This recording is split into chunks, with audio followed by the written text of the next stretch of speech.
El estudio Solange Márquez, ella es socia de la consultoría Prospectiva, Consultoría Estratégica y también académica de la Facultad de Derecho de la Universidad Nacional Autónoma de México, la UNAM. Fue directora de Esfera Política, Centro de Estudios en Democracia, asesora parlamentaria en el Senado de la República y escritora en distintos medios de comunicación impresos y digitales. Solange es doctora en Derecho por la UNAM, además de consejera y asociada del Consejo Mexicano de Asuntos Internacionales, el COMEXI.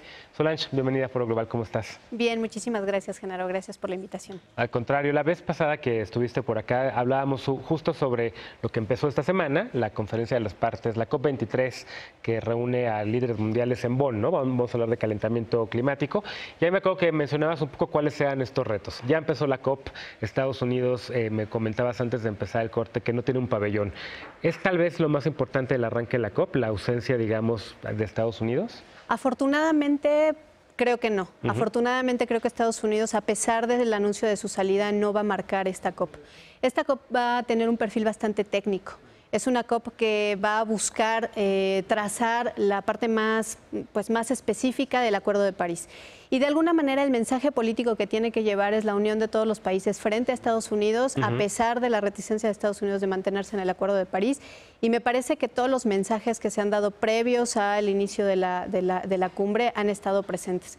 Países como Alemania, Francia, todos ellos han estado dando sus anuncios acerca del apoyo al Acuerdo de París y al seguimiento del Acuerdo de París. Entonces creo que eso va a ser lo que realmente va a marcar esta cumbre. Hay también un tema interesante e importante, además que comentabas la vez pasada, el hecho de que Fiji presida la COP, ¿no? ¿Por qué es así? Porque las islas, los países insulares son los países que tienen más riesgo con el cambio climático. Y además son los países que menos han aportado en términos de gases de efecto invernadero.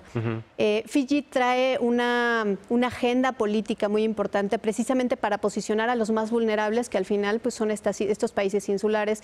Y lo ha logrado, afortunadamente lo ha logrado, y gracias al apoyo además de Alemania, porque cuando Fiji postuló para ser ellos, para tener ellos la presidencia de esta cumbre, no contaban, pues el país es muy pequeño, no cuenta con la infraestructura, y afortunadamente Alemania entró pues para llegar a apoyarlos con toda la infraestructura, y por eso es que se celebra en Bonn, a pesar de que la presidencia la tenga Fiji. Y el tema de las islas y digamos su resiliencia y los riesgos que enfrentan ante el calentamiento climático será tema principal en esta cumbre, ¿no?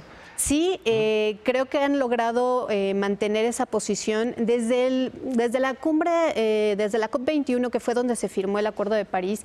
Los países insulares habían traído esta bandera como de lograr posicionarse como los más vulnerables en términos de los efectos del cambio climático. Justo en 2015, el año anterior, en 2014, Fiji había sufrido los efectos del cambio y se convirtió en el primer país en tener refugiados ambientales y en tener que mover a un pueblo entero, pues porque ya no es posible que vivan en donde siempre habían estado viviendo. Entonces, eso posicionó mucho a los países y pues logró un impacto políticamente muy importante y lograron el apoyo en aquel entonces de Obama, y gracias a ellos pudieron tener ahora también la presidencia de la cumbre, y creo que sí va a marcar bastante en términos de hacia dónde tendría que estarse manejando pues técnicamente esta reunión. Hablas de los desplazados por el cambio climático, y aquí en Foro Global recientemente presentamos un trabajo sobre Yakarta y la posibilidad de que se tenga que mover esta ciudad en Indonesia por el hecho que pueda desaparecer bajo el agua.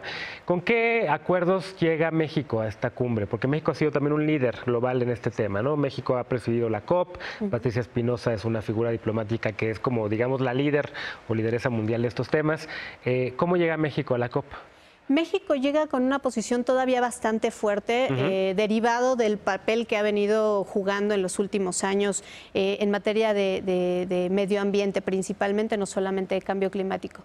Sin embargo, me parece que se ha perdido bastante del liderazgo de México en los últimos 3 años. ¿Le bajaron el interés al tema? Sí, me parece que México ha perdido el interés en el tema. No hemos seguido impulsando. El Fondo Verde fue una creación de México, fue una propuesta de México en el 2010, cuando la COP se celebró aquí en Cancún. Y lamentablemente ya no se ha seguido impulsando, ya no se ha seguido trabajando en el tema. Y lamentablemente el Fondo Verde, por ejemplo, es uno de los primeros damnificados de la salida de Estados Unidos, de la posible salida de Estados Unidos del Acuerdo de París. cuando Donald Trump anuncia la salida, pues con eso también retira el compromiso de más de 3,000 millones de dólares para el Fondo Verde. El fondo se supone que se iba a financiar con 10,000 millones aproximadamente cuando se creó en el 2010, de los cuales solamente han reunido 1,000. Entonces, bueno, te imaginarás que estamos muy lejos de la meta del propio Fondo Verde y evidentemente del financiamiento para la lucha contra el cambio climático. En ese aspecto sí importa mucho la salida de Estados Unidos del Acuerdo de París, y en ese aspecto me parece que México podría jugar un papel muchísimo más fuerte, de mucho más liderazgo para exigir pues mayores compromisos de los países y el cumplimiento de compromisos que ya se han venido asignando para esta parte, ¿no? Precisamente para el financiamiento. Si tuvieras una lista de deseos, ¿qué te gustaría que saliera de compromisos de esta COP? Bueno, a mí la verdad me encantaría que pudiera establecerse un mecanismo de seguimiento de compromisos mucho más adecuado que el que se tiene. El mecanismo que se tiene no es tan técnico y lo deja todo tan a la discreción de los países para el cumplimiento o no cumplimiento, que creo que ahí es donde tenemos realmente una falla importante. Creo que con eso me daría por bien servida de esta mecanismos de seguimiento, ¿no? Mecanismos de seguimiento con sanciones mucho más establecidas, ¿no? Porque no ahora, eso es lo que tú deseas. Ah, claro. ¿Qué es lo que crees que vaya a salir? Yo creo que van a salir mecanismos de seguimiento sin sanciones. Sin sanciones.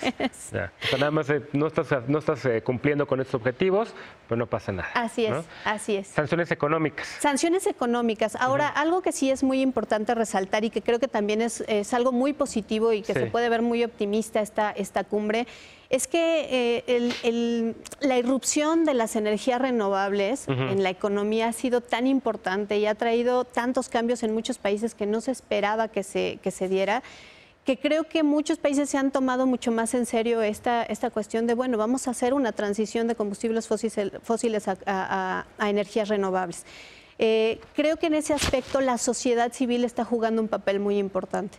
Hay más de 20,000 personas actualmente en la COP, la mitad de las cuales son sociedad civil, entre empresarios, personas de organizaciones no gubernamentales, que van a presentar adelantos en términos de tecnología, de avances, de mecanismos de adaptación, y que creo que ahí es donde realmente está el oro molido del que podemos todos echar mano, incluidos los estados. Claro, pues Solange Márquez, muchísimas gracias por estos minutos. Vente pronto para hablar, a ver qué pasa después. Se acaba el 17, ¿no? Se acaba el 17, los jefes de Estado van a estar principalmente a partir del día 15. Perfecto, pues vente esa semana para platicar de los acuerdos de esta cumbre. Muchas gracias. Me dará mucho gusto, gracias. Gracias a ti por habernos acompañado esta noche en Foro Global. Soy Genaro Lozano, te invito ahora a que continúes con la programación de Foro TV. Te espero mañana en punto de las 11 de la noche para una nueva emisión de Foro Global y por lo pronto te deseo muy buenas noches.